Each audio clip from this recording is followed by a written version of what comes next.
Welcome to The Explainer.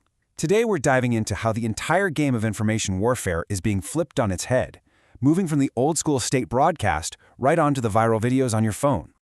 All right, to really get this, let's take a quick trip back in time. Remember what state propaganda used to be like? Think 2003, Iraq's information minister, the guy everyone called Comical Ali. He'd be standing on a rooftop claiming total, absolute victory, while you could literally see American forces advancing in the background. It was clumsy, it was easy to prove wrong, and let's be honest, it was pretty absurd. But that whole playbook, it's been thrown out the window. We've gone from that top-down, clumsy model to something way more, well, insidious. Today's propaganda isn't coming from one official source. It's decentralized, it's designed to go viral, and it isn't easily debunked because it's baked right into internet culture itself. So who's actually winning at this new game? Well, you might be surprised. We're going to focus on a player who is absolutely mastering this new battlefield: Iran. And what's wild is that a regime not exactly known for its sense of humor is somehow managing to out-meme the United States, the home of Hollywood. And the scale here is just staggering. We are talking about over 1 billion views for just 2 pro-Iran networks in a single month. From a strategic point of view, this isn't some niche content anymore. No, this is a full-blown viral phenomenon with a massive global reach, and it's completely overshadowing traditional messaging. So what's their secret sauce? Well, it's kind of brilliant, actually. They're not using grainy footage of some guy at a podium. They are using witty, AI-generated animations with Lego characters, set to rap music, all in English, and aimed squarely at Western audiences by mocking figures like Donald Trump. It's a masterclass in cultural fluency. Okay, so how on earth are they pulling this off so quickly, so effectively? I mean, how does a rigid state actor create content that feels like it was made by some kid who just gets the internet?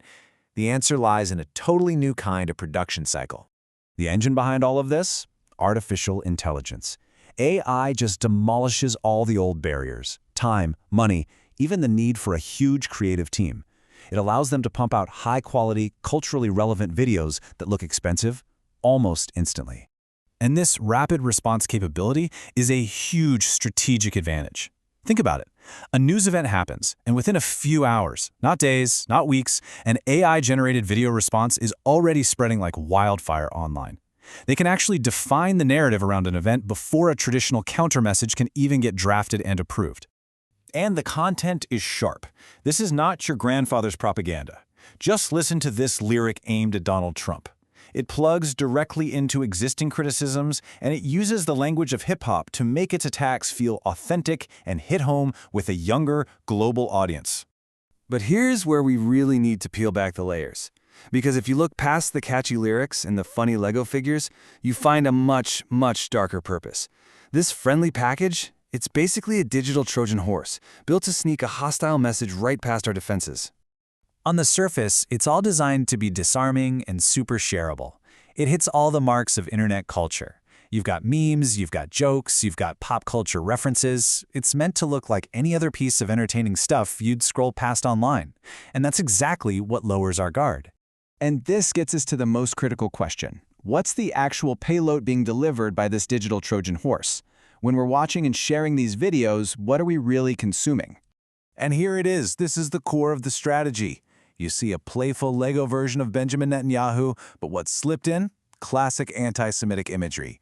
You see jokes about taxpayer money, but they're mixed with Illuminati conspiracy theories. And those cartoonish Iranian soldiers, they're glorifying a brutal, murderous regime. It's blatant propaganda hidden inside content that moves too fast for most people to even notice.